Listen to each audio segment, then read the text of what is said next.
were disappointed not to come away with anything on Tuesday. How have the team and everyone reacted since then in training? Reported back in today, spoke about the fact after the game that when we return back into here, that it's really important that you don't feel sorry for yourself. The players have trained well and hard today. There's a couple of the lads that needed an extra day off their feet because physically they've really exerted themselves over the last couple of games. But today it's been a good day, right? We trained slightly later today to give the players a little bit more time to recover, but they're all ready and raring to go. We'll do a lot more work tomorrow in terms of technically, tactically, and then prepare as best as we can for what will be another, hugely important game for us back at home. You spoke there a little bit about the players having a little bit of extra rest, because I suppose with the injury list that you have got, the players that are playing, there will be a greater workload and pressure on those. Yes, we have to be careful. We have to monitor those players. Where we're fortunate, the guys in the sports science and medical departments are really good with that in terms of their detail. So yeah, there were a couple of players who were off the grass today just because of the amount of work they've done, and this is an extremely busy period for us. We've now got the Walsall game been moved to Tuesday as well. So we've got a lot of football for the group coming up.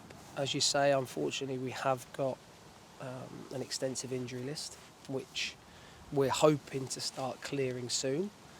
But the players that are fit, the players that are available, we've got to keep those players fit and available so that the group, only goes one way, and that's it gets more competitive when we get, hopefully, players out of the training room, treatment room very soon. So you lost Marco in the second half on Tuesday. Firstly, just how is he looking and feeling? He's okay. He didn't train today, so we'll make a call on him tomorrow and see how that looks. I think it was a back spasm, so the medical staff have been working with him. He was in yesterday for treatment, as were a couple of the other players.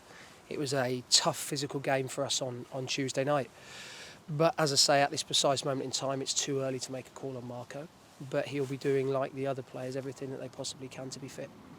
For Harry coming on, what's that like as a goalkeeper? Because I suppose you don't tend to get subbed on in a game, unlike outfield players. What's that like, just being prepared for that moment when it should arise? I imagine it to be quite difficult, but he was ready. He made an excellent save in the second half, probably about 5 or 10 minutes after he came on, with his foot to keep it at 1-0. Couldn't do anything about the second goal. So his distribution was good as well. But he's extremely professional, Harry. He's been working really hard lately in training. We've seen an upturn in the performances in training, and that's what we need. We need competition all over the squad, and that's what we've definitely got in the goalkeeping area. No Ryan Bowman in the squad. How's he looking? Yeah, he trained today. Ryan will be back in the group. It was more precautionary more than anything else. What we can't do is we can't pick up another long-term injury. So it was a case of Ryan not being available for that game, but he'll definitely be available for Saturday. Looking ahead to Saturday, is that load management as well, when the weekend after you're going to lose Nohan and Max that weekend? Is it managing Ryan in this one to make sure you've got 2 fit strikers available for the week after? Yes, yeah, but it's also really important that we don't get ahead of ourselves and that we take each game as it comes. The Reading game is going to be a really tough game, but they're a club going through transitional period at the moment. The game was stopped the other night because of protests, fan protests, and I look at us as a football club and I look at the stability the chairman's given us, especially now. I think this is the 10th season in the league. So, it's really important to have that behind you, and we are, as a football club, are really fortunate for that. It's going to be a really difficult game. They've got some exceptional players, they've got a lot of youth, a manager who's extremely driven and wants to be successful. And what's going to be important for us is that the players understand and they carry out the game plan to a T. If they do that, we've got a chance of winning any game of football. You saw that on Tuesday night. The players were brilliant out of possession. It was only that moment where the error cost us. Up to that point, I felt, especially first half, we were really good. So we need to do the same again, albeit against a different opposition with a different game plan, put together a performance and start getting back to winning ways. You talk about being good out of possession. Just what does that mean to someone that doesn't see as much as you? What does that mean? I think one of our strengths this season has been the way in which the players have taken on information, and we talk a lot about the fact that we haven't scored goals and enough goals. I've stood up here, owned that and fronted it up and always will do.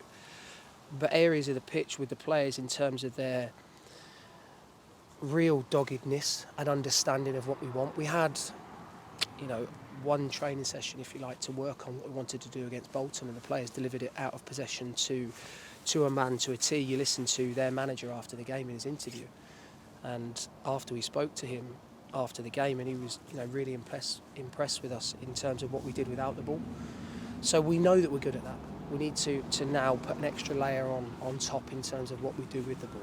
That's been the plan today. It'll be the plan tomorrow, because while we know there are areas of the game that we're good at, we also know there are areas we can be better. So the challenge will always be, can we score more goals? Can we take more opportunities? Can we keep hold of the ball? Can we play our patterns that allow us the best opportunity of winning a game of football? The players have shown this season, you look back to Colchester, right? We can score goals. It's just now a case of when we get those moments, being more consistent and taking them. What is the difference? Because you mentioned the Colchester game, you're scoring 3 goals. What's the difference between that and taking the chances on Tuesday night? It can only come down to pressure. I think as a footballer you do tend to seize up at times when those opportunities come and things maybe aren't going as rosily as you would like. But I know that we've got goal scorers. I know we've got good players in the building, and now it's just a case of them. Whoever gets the opportunity to pull the shirt on at the weekend goes and represents as they always do and gives everything they can for the shirt. But we're getting to a point now where we've got to start scoring goals. We can't keep creating opportunities and not scoring, because if you don't score, you don't give yourselves the opportunity to win.